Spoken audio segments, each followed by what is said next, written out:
Then she went to the fireplace and lit the fire, and although she had just left her bed, she could not resist the temptation offered by Valentine's sleep, so she threw herself into an armchair to snatch a little more rest.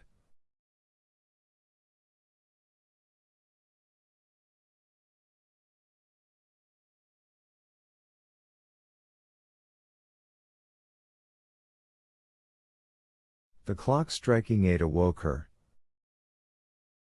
Astonished at the prolonged slumber of the patient, and frightened to see that the arm was still hanging out of the bed, she advanced towards Valentine, and for the first time noticed the white lips.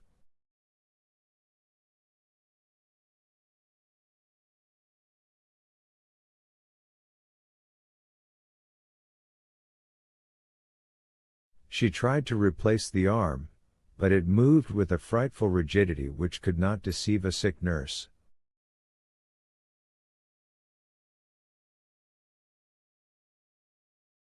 She screamed aloud, then running to the door exclaimed, "Help, help!"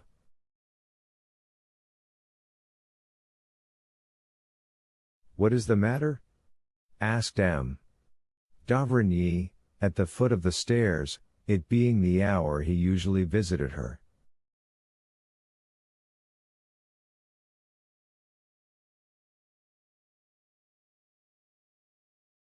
"What is it?" asked Villefort, rushing from his room. "Doctor, do you hear them call for help?"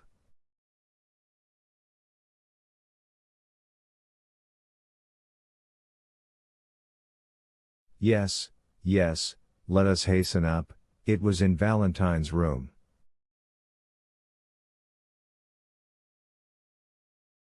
But before the doctor and the father could reach the room, the servants who were on the same floor had entered, and seeing Valentine pale and motionless on her bed, they lifted up their hands towards heaven and stood transfixed, as though struck by lightning.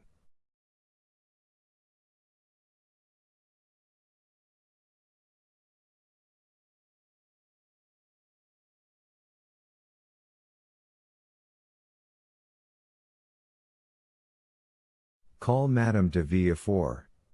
Wake Madame de Villefort!"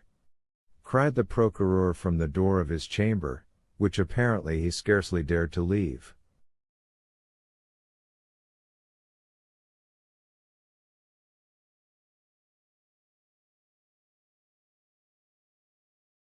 But instead of obeying him, the servant stood watching M.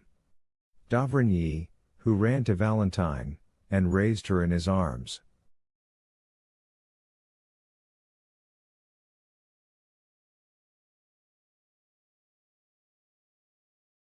"What? This one, too?" he exclaimed. "Oh, where will be the end?"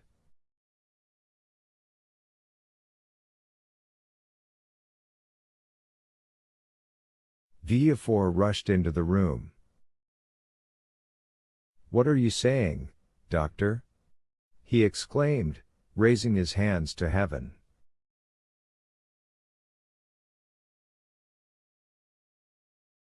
"I say that Valentine is dead," replied d'Avrigny, in a voice terrible in its solemn calm.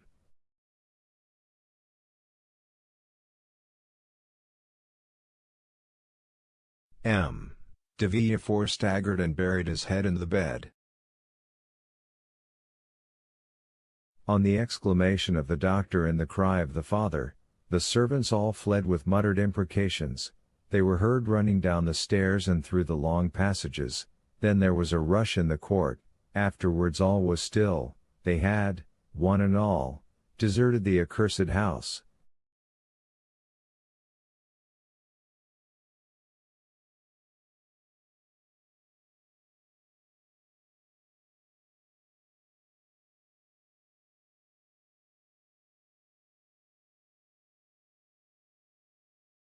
Just then, Madame de Villefort, in the act of slipping on her dressing gown, threw aside the drapery and for a moment stood motionless, as though interrogating the occupants of the room, while she endeavored to call up some rebellious tears.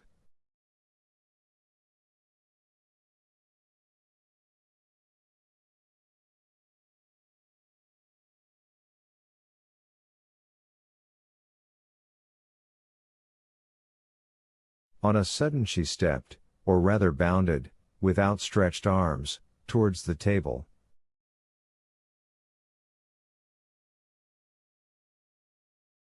She saw d'Avrigny curiously examining the glass, which she felt certain of having emptied during the night.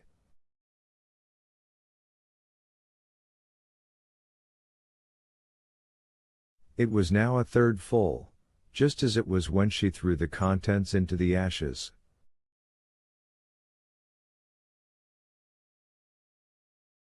The spectre of Valentine rising before the poisoner would have alarmed her less. It was, indeed, the same color as the draught she had poured into the glass, and which Valentine had drunk. It was indeed the poison, which could not deceive d'Avrigny, which he now examined so closely. It was doubtless a miracle from heaven, that, notwithstanding her precautions, there should be some trace, some proof remaining to reveal the crime.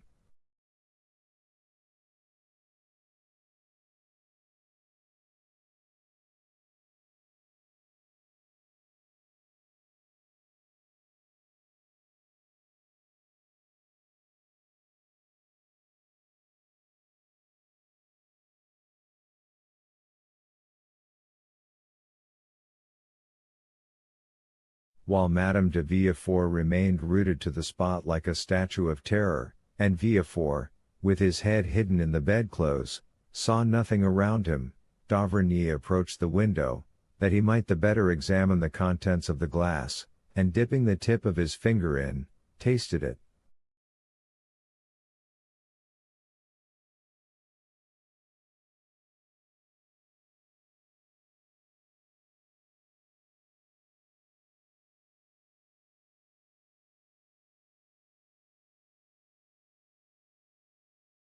Ah! He exclaimed, it is no longer brucine that is used, let me see what it is.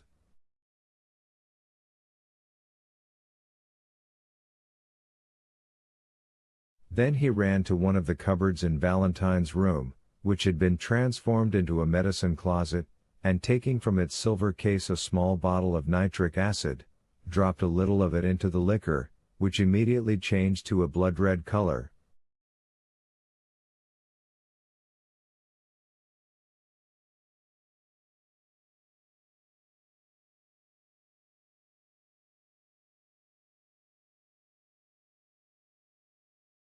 Ah! Exclaimed d'Avrigny, in a voice in which the horror of a judge unveiling the truth was mingled with the delight of a student making a discovery.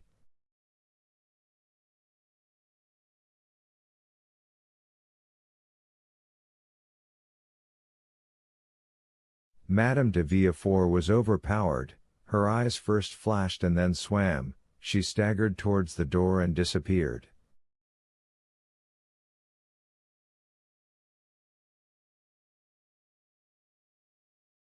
Directly afterwards the distant sound of a heavy weight falling on the ground was heard, but no one paid any attention to it. The nurse was engaged in watching the chemical analysis, and Villefort was still absorbed in grief.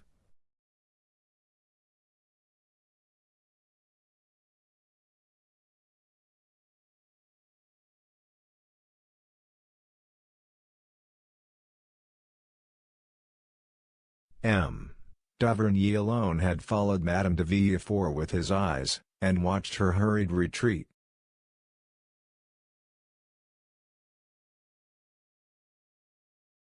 He lifted up the drapery over the entrance to Edward's room, and his eye reaching as far as Madame de Villefort's apartment, he beheld her extended lifeless on the floor.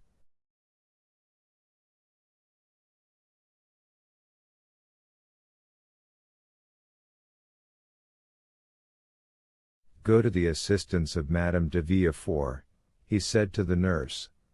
Madame de Villefort is ill.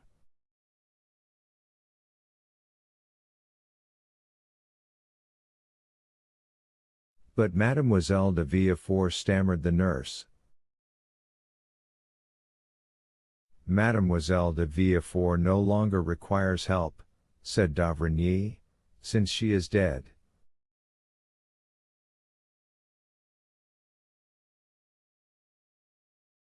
Dead, dead, groaned forth Villefort, in a paroxysm of grief, which was the more terrible from the novelty of the sensation in the iron heart of that man.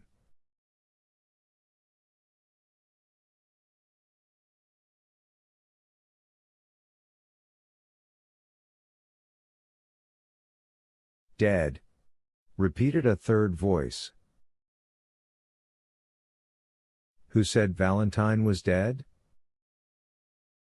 The two men turned round, and saw Morel standing at the door, pale and terror-stricken.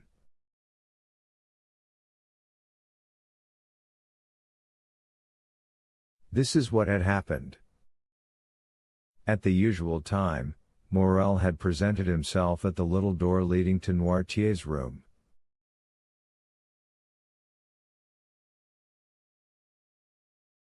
Contrary to custom, the door was open, and having no occasion to ring he entered.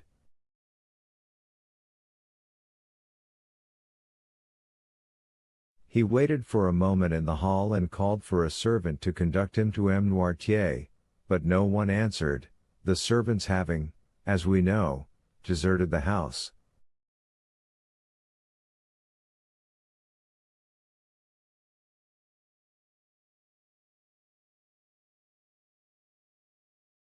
Morel had no particular reason for uneasiness. Monte Cristo had promised him that Valentine should live, and so far he had always fulfilled his word.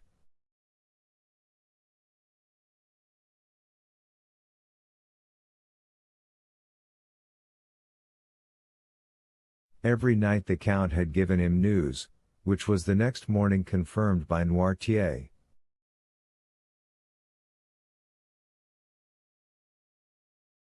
Still this extraordinary silence appeared strange to him, and he called a second and third time, still no answer.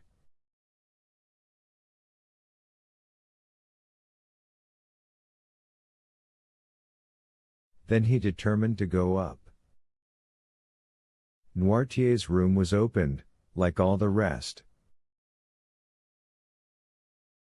The first thing he saw was the old man sitting in his armchair in his usual place, but his eyes expressed alarm, which was confirmed by the pallor which overspread his features.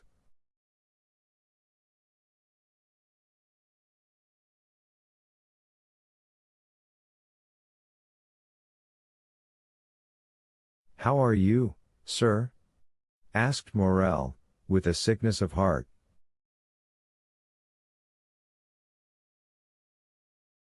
"Well," answered the old man, by closing his eyes, but his appearance manifested increasing uneasiness.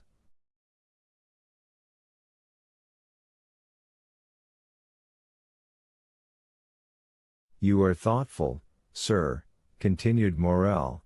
"You want something? Shall I call one of the servants?"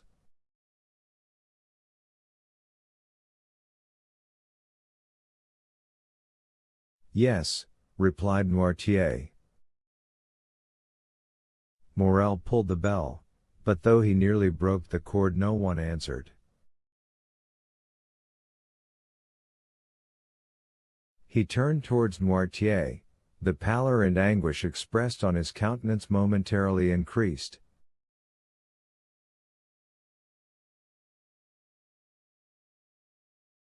"Oh," exclaimed Morel, "why do they not come? Is anyone ill in the house?" The eyes of Noirtier seemed as though they would start from their sockets. "What is the matter? You alarm me." "Valentine? Valentine?" "Yes, yes," signed Noirtier,